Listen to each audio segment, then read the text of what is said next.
And now let's go ahead and turn over to our local forecast because we have some changes in terms of our storm forecast for the weekend. But let's go ahead and start off with our current temperatures. A bit on the warmer side in and around Kirksville, Keokuk, and Ottumwa up in towards the mid and upper 50s for a lot of our areas. Our coolest right now down in Macon at 48 degrees. So you may need a light jacket if you're in and around the Lynn, Macon, and Shelby County areas, as it is a little bit on the cooler side. But overall, we are getting started with a more mild day today than we have in the last few days.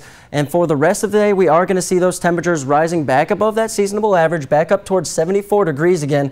However, as we head later and later in towards the afternoon, we're seeing more and more clouds building in, starting off with sunny skies this morning, getting into mostly sunny skies by noon, and then ending the day with partly sunny skies.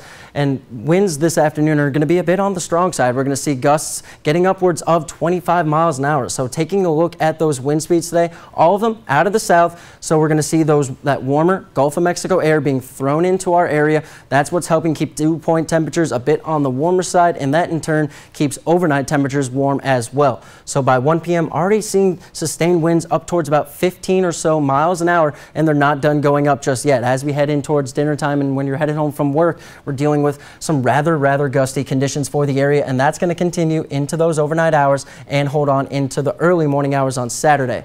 As for tonight's forecast, we're watching as temperatures stay in and around the lower 60s, so a mild evening with partly cloudy skies. However, heading into the early morning hours tomorrow, those rain chances start to pick up, but really we're going to hold off on them until those overnight hours.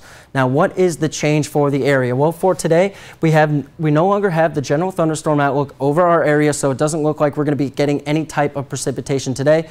But check out tomorrow's outlook. We're now underneath this slight risk outlook, and that is a higher risk than that marginal, which means short-lived and or not widespread isolated intense storms. And it does bring with it a better chance for tornadic activity. Are we expecting that in our area? No, we are expecting chances for damaging wind as well as large hail. More so concerned with damaging wind than we are with hail. We could see potentially large hailstones earlier in the storm system's progression. However, once that main line moves in, we're really focusing in on straight line winds being a problem for the area. So taking a look at the surface map, cloud cover starts building in today, and we're going to see it on and off throughout most of the morning hours on Saturday as well. A bit of a hit and miss scenario with that first cell pushing in towards Des Moines. And then we get ready for the next line starting to form off towards the west. That's where our main focal point is going to be. It's going to be along the cold front that's going to be bringing those much needed cooler temperatures back to the area.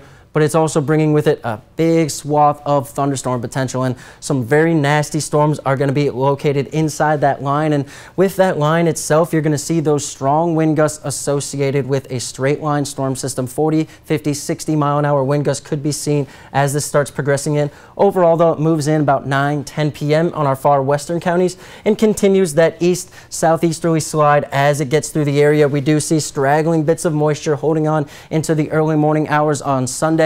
But really, as we go through the 9 p.m.